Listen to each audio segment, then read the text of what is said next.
بہت سے احباب زکوٰۃ کا مسئلہ پوچھ رہے ہیں، تو زکوٰۃ کے مسائل تو بہت قسم کے ہیں اور لوگوں میں کچھ غلط چیزیں بھی پھیلی ہوئی ہیں۔ دیکھیے، زکوٰۃ ہر عاقل و بالغ مسلمان مالک نصاب پر فرض ہے۔ مالک نصاب انڈیا کرنسی سے تقریباً 22,000 روپے کا مالک جو ہوا، حاجات اصلیہ کے علاوہ مکان اس میں شمار نہیں ہوتا ہے، جو اپنے ضرورت کی استعمال کی چیزیں ہیں، جیسے گاڑی اپنی ضرورت کے لیے رکھا ہے، اپنی ضرورت کے لیے کتب رکھے ہوئے ہے، اپنی ضرورت کے لیے کچھ اور بھی چیزیں ایسی ہیں، یہ کاؤنٹ نہیں ہوتی ہے، شمار نہیں ہوتی۔ اس کے علاوہ اگر کوئی چیز ایسی ہے جو 22,000 یا اس سے زیادہ کے مالیت کی ہے تو وہ مالک نصاب ہے۔ سال اگر بیت گیا تو وہ بندہ زکوٰۃ نہیں لے سکتا ہے، کیونکہ وہ مالک نصاب ہے۔ چاہے سال بیتا ہو چاہے نہ بیتا ہو، مالک نصاب جو ہو گیا وہ زکوٰۃ نہیں لے سکتا۔ اب زکوٰۃ دے گا کون؟ مالک نصاب۔ تو صرف مالک نصاب ہونا ہی زکوٰۃ فرض نہیں کرتا، بلکہ وہ مالک نصاب ہو اور جس مال پر زکوٰۃ ہے وہ مال نامی ہونا چاہیے، اور پھر اس پر سال بیتنا چاہیے۔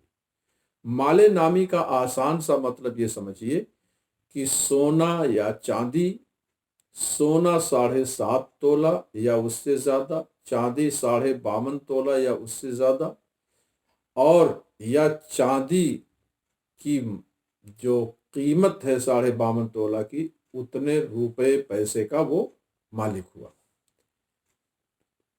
تیسری چیز ہے بزنس کے آئٹمز، تجارت کے اسباب، سامان، چاہے جس چیز کی تجارت کرتا ہو، کپڑے کرتا ہو، بھنگار کی کرتا ہو تجارت، تو تجارت کے سامان ہے، اس کی مالیت کتنی ہے، اس پر زکوٰۃ ہے۔ اور چرائی کے جانور، جو جانور سال میں زیادہ تر وقت اپنا چر کر کے ادھر ادھر گزارتے ہیں، اس کے علاوہ اور کسی مال پر زکوٰۃ نہیں ہے۔ کسی کے پاس 4 مکان ہے، اس مکان کی ویلیو پر زکوٰۃ نہیں ہے۔ کسی کے مکان کرائے پہ لگے ہوئے ہیں، 10 گاڑیاں چل رہی ہیں، ان کی مالیت پر زکوٰۃ نہیں ہے۔ جو اس سے آمدنی ہوتی ہے، وہ جو بچا رہے گا، سیونگ رہے گی، اس پر زکوٰۃ ہے۔ بہت سے لوگ اس میں کنفیوز ہو جاتے ہیں کہ کسی کی 50 گاڑیاں چل رہی ہیں تو گاڑیوں کی مالیت پر۔ ہاں، اگر کسی کی بزنس گاڑیوں کی ہے، گاڑی خریدتا بیچتا ہے تو وہ گاڑی اب بزنس کے آئٹمس میں ہوگی، تو اس کی مالیت پر زکوٰۃ ہے۔ لیکن اگر ایسا نہیں ہے، کوئی مکان خریدتا ہے بیچتا ہے، زمین خریدتا ہے بیچتا ہے، تو یہ سب بزنس کے آئٹمس ہو جائیں گے، اس پہ زکوٰۃ ہے۔ لوگوں میں کچھ یہ بھی غلط فہمی ہے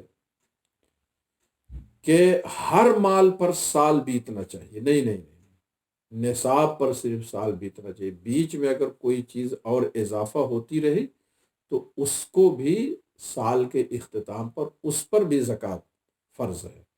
مثلا میں مالک نصاب ہوں، میرا وقت آ رہا ہے زکوٰۃ کا، مثلا رمضان شریف کے آخری ہفتے میں، تو مجھے اس ٹائم سے 1 گھنٹہ بھی پہلے، 1 منٹ بھی پہلے 50,000 روپیہ اور آ گیا تو اس پر بھی مجھے زکوٰۃ دینی ہے، اگرچہ ابھی اس کو 1 منٹ ہوا آئے ہوئے، 1 گھنٹہ ہوا آئے ہوئے، 1 دن ہوا مجھے ملے ہوئے، اس پہ بھی زکوٰۃ دینی ہے۔ جتنی چیز سال کے درمیان ملکیت میں آتی جائیں گی، سب اس سے اٹیچ ہوتی جائے گی۔ جو خرچ ہو گیا اس کا کوئی معاملہ نہیں، جو سیونگ ہے اس پر زکوٰۃ۔ اسی طریقے سے یہ مسئلہ بھی غلط مشہور ہے کہ کوئی عورت مثلا 20 تولہ سونا کی مالکہ ہے، تو کہتے ہیں کہ 7.5 تولہ سونا تو یہ تو نصاب ہے، تو اتنا مائنس کر کے بقیہ میں زکوٰۃ دیں۔ نہیں، مائنس نہیں کرنا، ٹوٹل میں زکوٰۃ دینا۔